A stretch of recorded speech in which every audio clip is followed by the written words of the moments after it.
আমি চেষ্টা করব যে পরম পিতার আশীর্বাদ যেন ওই শিশুটির উপর ঘটে। এই গানের বক্তব্য। ধন্য করো এ মানব জনম, ওগো ভগবান। ধন্য করো এ মানব জনম, ওগো ভগবান। প্রার্থনা মোর তোমার কাছে, প্রার্থনা মোর তোমার কাছে, ওগো পরাণের পরাণ, ওগো ভগবান।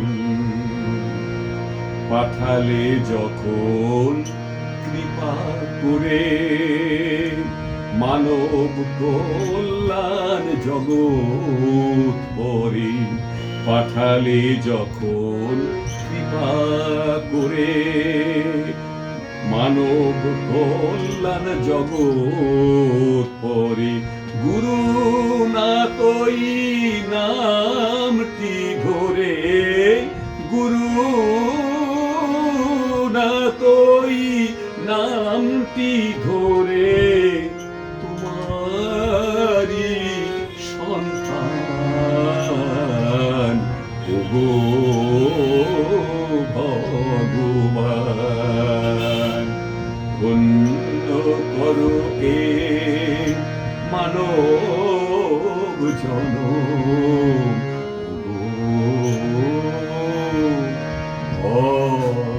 ভগবান। তুমি ভগবান হও, আল্লাহ হও, গড হও, তুমি যা হও তুমি তাই হও।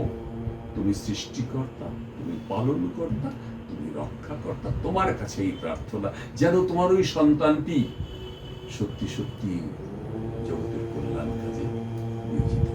যাই হোক, আমাদের বক্তব্য শেষ। এবার আমরা নতুন করে আবার আপনাদের সামনে এলাম। এবার নমস্কার জানিয়ে আপনাদের সামনে কথা তুলছি, অর্থাৎ আমরা পর্ব সম্বন্ধে আলোচনা শুরু করলাম। আজ আমি মহাত্মা গুরুনাথের উচ্চ শিক্ষা সেই বিষয়ে আপনাদের সামনে কিছু বক্তব্য রাখব। কিন্তু অসুবিধা হচ্ছে আমার জ্ঞান কোথায়? আমার যদি নিজের বিদ্যা বুদ্ধি না থাকে, আমি কি ওই মহাপুরুষের জ্ঞানের বিষয়, তার শিক্ষার বিষয়ে আলোচনা করতে সমর্থ হই বা করা উচিত? নিশ্চয়ই নয়। কিন্তু সত্য ধর্মের ইতি কথা বলবো করে, সে তো বলবো সত্য ধর্মের কথার মধ্য দিয়ে, কিন্তু আমার ব্যক্তিগত কথা সেখানে বলবো না। বলবো সত্য ধর্ম কি বলছে সেই মধ্য দিয়ে আমরা মহাত্মা গুরুনাথের এই যে শিক্ষা জীবন, অর্থাৎ শিক্ষা কাল, তার মধ্যে তার যে মহত্ব, সেই মহত্ব যেভাবে ফুটে উঠেছে সেটা তুলে ধরব। আমি যে মহান কার্যে প্রয়াসী হয়েছি তা তো আমার ইচ্ছা মতো আমি হইনি। নিশ্চয়ই আমাকে আমার পূর্বপুরুষ, আমার দেবতা মহাত্মা গুরুনাথ, মহাত্মা মহিমচন্দ্র, মহাত্মা নিবারণচন্দ্র এবং সর্বশ্রেণী পরম পিতার আশীর্বাদ ভিন্ন এই কাজে আমি প্রবেশ করতে পারি না। সে শক্তি বা সেই মোর কোন সাহস আমার নেই। শুধু তারা আমাকে এই কাজে ব্রত করেছেন বলেই আমার এই কাজ। সুতরাং আমাকে যতটা সম্ভব আমাকে পরিবেশন করতে হবে। তো এই বিষয়ে আমরা আলোচনা বিস্তারিত করব।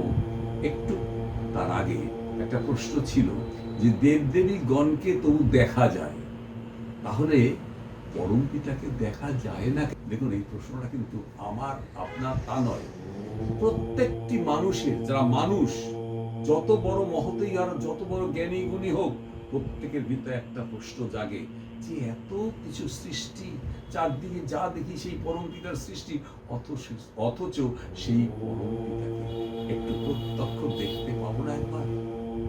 তাই কতটা চেষ্টা। আমাদের মূল আলোচনা প্রবেশ করার পূর্বে যে প্রশ্নটি আমাদের সামনে এসেছে সেই প্রশ্নটি নিয়ে আমরা একটু আগে আলোচনা করি, তারপরে আমরা অন্যান্য বিষয় অর্থাৎ আসল বিষয়ে ঢুকব। খুব সুন্দর প্রশ্ন। সত্যি তো, যাকে দেখা যায় না তাকে ধারণা করা কি সম্ভব?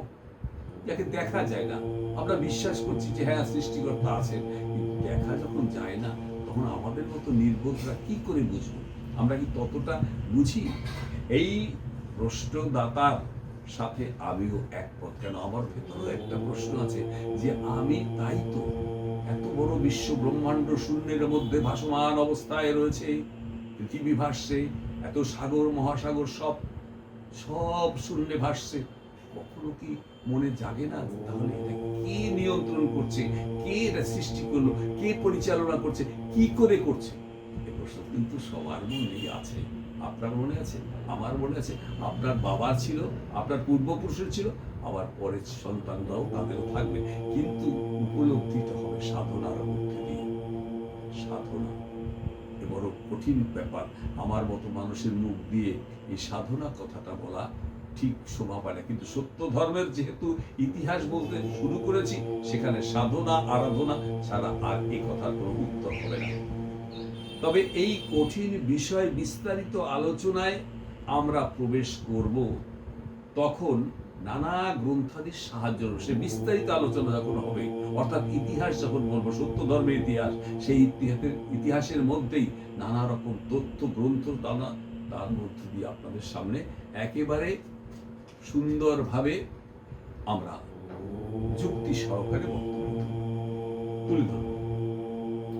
দেবদেবীকে যদি শুধু দেবদেবী গণ্য করা হয়, ভালো করে আপনারা শুনবেন, দেবদেবীগণকে যদি শুধু দেবদেবী মান্য করা হয় বা গণ্য করা হয়, তাতে কোনো অপরাধ হয় না।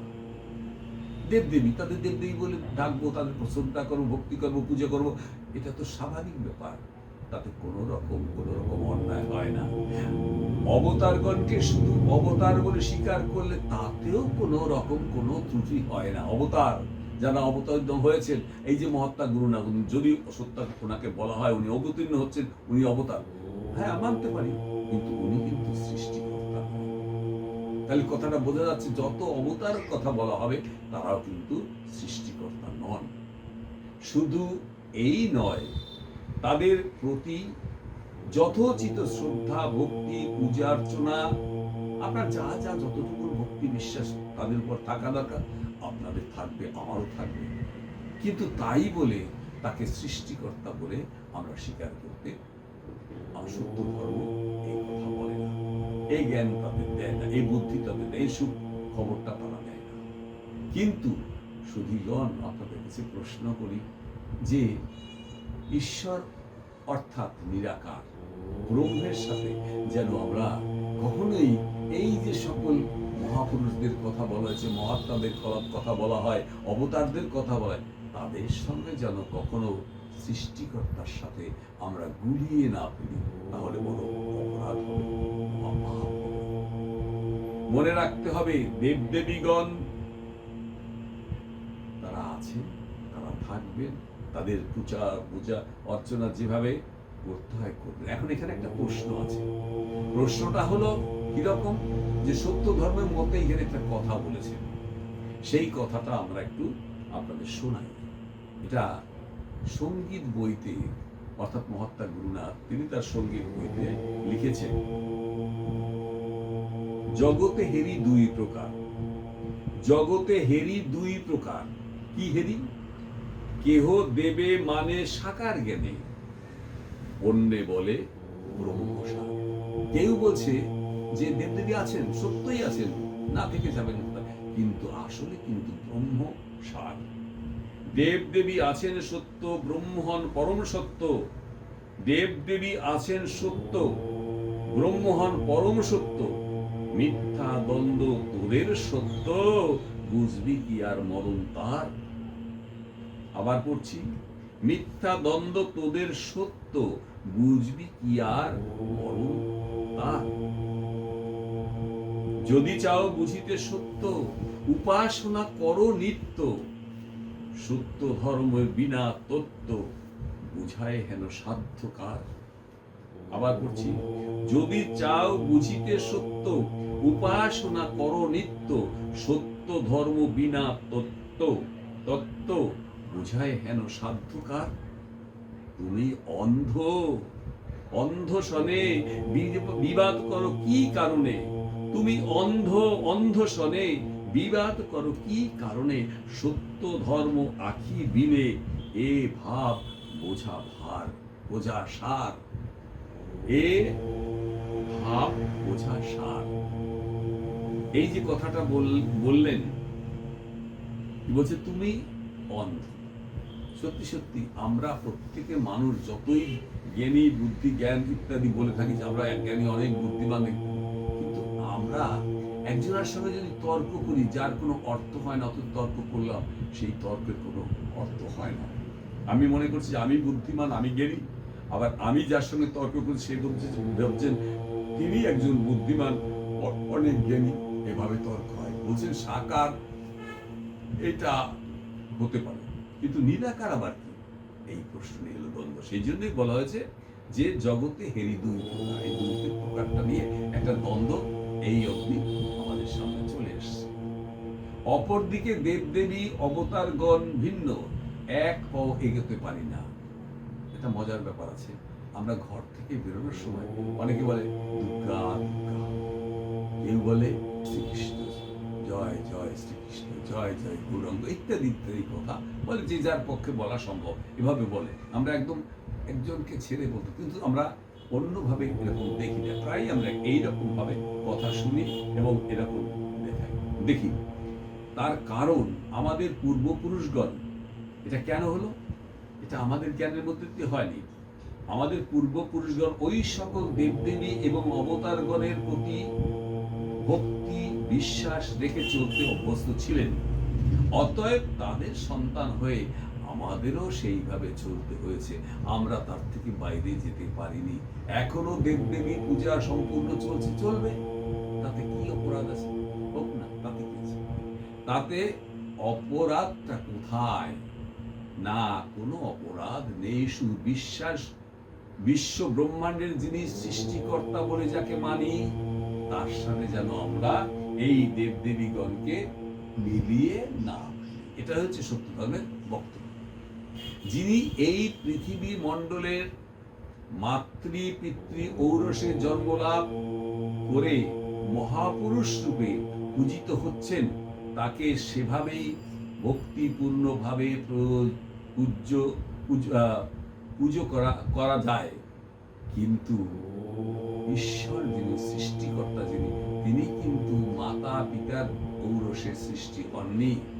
তাহলে পার্থক্যটা এখানে যে সৃষ্টিকর্তা একদম আলাদা, তার সঙ্গে যারা এই পৃথিবীতে এসে যারা পিতা মাতা বা নারী পুরুষের দুজনের মিলনের সন্তান হয়ে সেই সন্তান আস্তে আস্তে বাড়েন, তারা জ্ঞানে গুণে বিদ্যান বুদ্ধির হন, এটা তো সত্য কথা। কিন্তু সেই পরম পিতার সঙ্গে কোনোভাবেই তুলনা চলবে না। শুধু অনুরোধ, ঈশ্বর আসনে বসিয়ে তাকে সৃষ্টিকর্তা ভাবলে মহাপাপ হয়, তাতে কোনো সন্দেহ নেই। সেটা মনে রাখতে হবে যে এটা যদি করে ফেলি তাহলে ভুল। হ্যাঁ, আমি সৃষ্টিকর্তাকে চিনলাম না জানলাম না, বেশ, দরকার নেই, কিন্তু বিশ্ব ব্রহ্মাণ্ডের সৃষ্টি কে করলেন সেটাও নিয়ে আমাকে একটু ভাবতে হবে। কিন্তু আমি দেবদেবী নিয়ে আমি আছি, মেতে আছি, ঠিক আছে, বেশ ভালো কথা, কোনো অসুবিধা নেই। আপনার মঙ্গল তারা করবে, তাতেও কিন্তু যিনি সৃষ্টিকর্তা, তিনি যে এই যে আমাকে এই পৃথিবীতে আনার যে সমস্ত ব্যবস্থা করলেন, এই পৃথিবীটা তৈরি করে শূন্যে ভাসিয়ে দিয়ে তার মধ্যে আমাকে সৃষ্টি করে, তাকে একটু আমি অন্তত পক্ষে তার নাম স্মরণ করবো না? এবার আসা যাক মহাত্মা গুরুনাথের শিক্ষা অভিযানের বিষয়ে আলোচনায়। সাধক রামনাথ পুত্র গুরুনাথের মতিগতি এবং শিক্ষার প্রতি আগ্রহ দেখে বেন্দা সার্কেল স্কুলে তাকে ভর্তি করেছে। কিন্তু ভালো পড়াশোনায় ভালো, তাহলে এখন আর আটকে রাখি কেন, একে স্কুলে ভর্তি করে দিই। তখন তাকে স্কুলে ভর্তি করা হলো। মহাত্মা গুরুনাথের বয়স তখন মাত্র 5 বছর। এই 5 বছরে তিনি ওই অর্থাৎ রামনাথ মানে গুরুনাথের পিতৃদেব শিক্ষক কালীকমল পণ্ডিত মহাশয় স্কুল, সেই বিন্দা গ্রামের সেই স্কুলে ভর্তি করে দিলেন। মাত্র 4 মাস কাল সেখানে পড়াশোনার সুযোগ পেয়েছে ছাত্র গুরুনাথ, শিশু গুরুনাথ। ওই 4 মাসে গুরুনাথ পাটিগণিত, ইউক্লিড, জ্যামিতি, ব্যাকরণ, ইতিহাস, ভূগোল এবং নীতি বিজ্ঞানে প্রভূত পারদর্শিতা প্রদর্শন করেন। আমরা কল্পনা করতে পারি 4 মাসের মধ্যে একটা প্রাইমারি স্কুলে এত শিক্ষা লাভ হয়? এটা ভাবতে পারি না, ভাবা যায় না। কিন্তু গুরুনাথ যেহেতু অলৌকিকভাবে পৃথিবীতে এসেছেন, সেজন্য তার শিক্ষার ব্যবস্থাও এইভাবেই তাকে আমাদের সামনে তুলে ধরা একটা নিদর্শন। এখানে গুরুনাথের জ্ঞানের একটা পরিচয় তুলে ধরছি।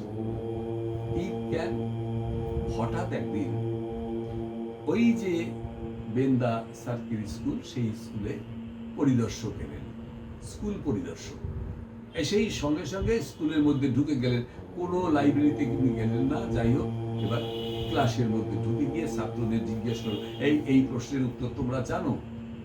প্রশ্নটা করা হলো। কোনো ছাত্র ঠিকভাবে প্রশ্নটার উত্তর দিতে না পারায় শেষ পর্যন্ত গুরুনাথের কাছে সেই প্রশ্ন করা হয়। শিশু গুরুনাথ একেবারে সঙ্গে সঙ্গে বলে ওঠেন, আপনাকে কটা উদাহরণ দেব, আপনি বলুন, এই একটা উদাহরণ, এই একটা উদাহরণ, এই একটা, এরকম অনেকগুলো উদাহরণ দিলেন। এবং শিক্ষক পরিদর্শক মহাশয় ভাবলেন, ওরে বাবা, এই কোন ছাত্র বাবা, কাকে আমি জিজ্ঞেস করছি এত জ্ঞানের মধ্যে? এই ছিল তো একদিন ভবিষ্যতে একটা উন্নত অবস্থায় আসবে। গুরুনাথ সেই প্রশ্নের উত্তর দিয়ে সেই পরিদর্শককে এত সন্তুষ্ট করলেন যে তিনি অত্যন্ত খুশি হয়ে ওই স্কুলের অন্যান্য শিক্ষকদের বলে গেলেন, তোমাদের স্কুলে একজন সত্যি সত্যি এক উন্নত শিশু এই স্কুলের ছাত্র হিসেবে আছে, এই ভবিষ্যতে খুব উন্নতি করবে। ওই বছরেই গুরু ছাত্রবৃত্তি লাভ করে। তখন ছাত্রবৃত্তি পাওয়া বড় কঠিন ছিল, প্রতি মাসে 5 টাকা করে পেতে। তখনকার দিনের 5 টাকা মানে আমরা এখন ঠিক ক্যালকুলেশন করতে 5 লক্ষ টাকা করে।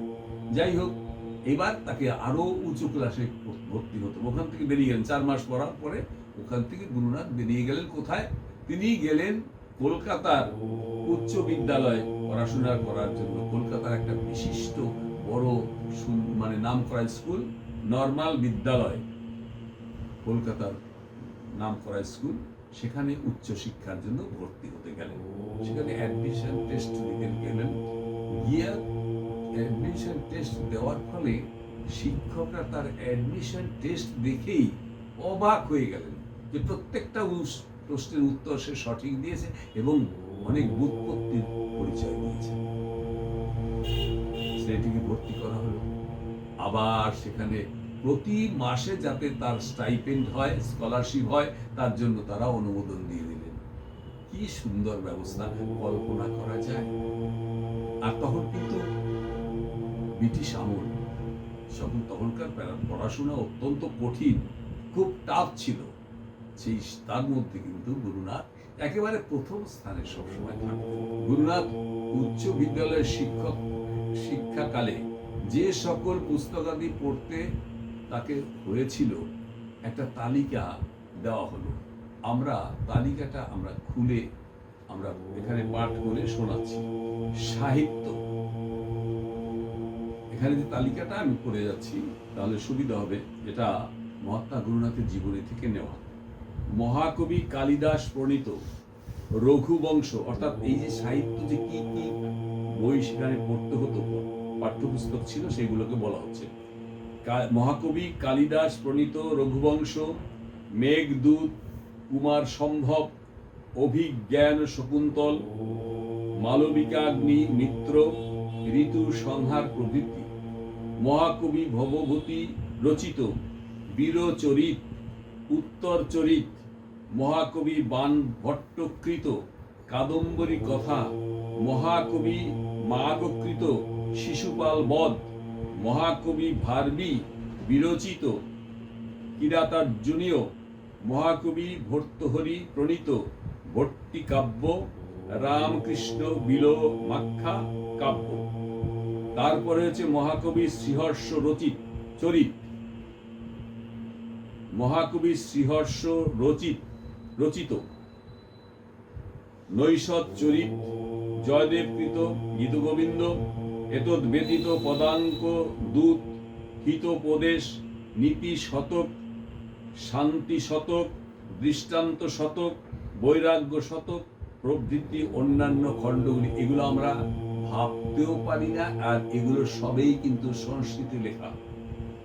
তারপরে ছিল অন্যান্য সাহিত্য বাদ দিয়ে অন্যান্য যেসব পাঠ্যপুস্তক, ব্যাকরণ, কলা, পাণিনীয়, মুগ্ধবোধ প্রভৃতি, ছন্দশাস্ত্র, ছন্দ মঞ্জুরি, শ্রুতবোধ, অলঙ্কার শাস্ত্র, সাহিত্য দর্পণ, কাব্য প্রকাশ, গণিত শাস্ত্র, লীলাবতী, তারপরে কোষ শাস্ত্র, অমর কোষ, মেদিনী কোষ, নানার্থ ধনর মঞ্জুরি, একাক্ষর কোষ, ন্যায় শাস্ত্র, ভাষা পরিচ্ছেদ, সিদ্ধান্ত মুক্তাবলী, পুরাণ শাস্ত্র, বিষ্ণু পুরাণ, ব্রহ্মাণ্ড পুরাণ, ইতিহাস, মহাভারত, রাজ তরঙ্গিনী, উপনিষদ, কট কেন, বাৎসরেয় উপনিষদ সমূহ ইত্যাদি ইত্যাদি ইত্যাদি।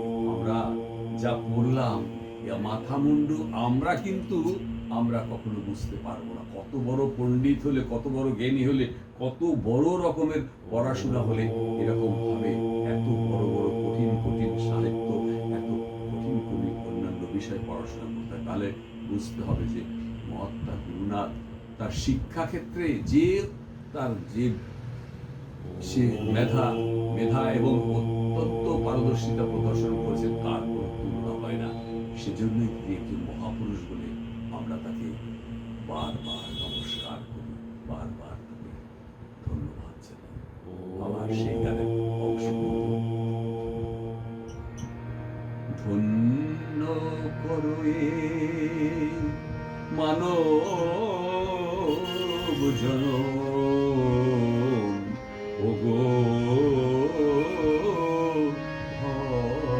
ভগবান, ধন্য করো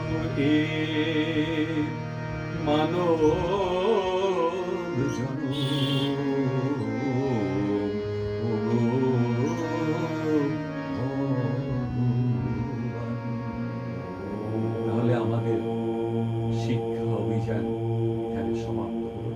এবারে আমরা আপনাদের সকলকে নমস্কার জানিয়ে এই পর্ব থেকে বিদায় নিলাম। আগামী পর্বে আবার দেখা হবে আপনাদের সাথে। আবার আগামী পর্ব যে অনুষ্ঠানটি হবে, সেই অনুষ্ঠানের বিষয় হচ্ছে সাধন সাথী মহাত্মা মহিমচন্দ্র। একটু অর্থাৎ সত্য ধর্ম প্রকাশার্থে এই ধরনের বুকে যে মহাত্মাগণকে আবির্ভূত করা হয়েছে, তার মধ্যে মহাত্মা গুরুনাথ আর এই দুজনের মধ্য দিয়ে সত্য ধর্ম প্রকাশ। আপাতত কথাটা এখানে আমরা বলে রাখলাম। এরপরে আমরা যখন পরবর্তী পর্বে আমরা যাব, তখন বিস্তারিত ভাবে এই আলোচনা হবে। সে পর্বটা হচ্ছে সাধন সাথী মহাত্মা মহিমচন্দ্র। আর প্রশ্ন থাকবে কি? প্রশ্ন হচ্ছে উত্তম জীবন যাপনের ধর্মপথ কতটা সহায়ক? ধর্ম দরকার, জীবনযাপন সুন্দরভাবে বাঁচতে হয়, তার জন্য কি ধর্মের দরকার? এটাই হলো প্রশ্ন। যাই হোক, শুভেচ্ছা, ভালোবাসা।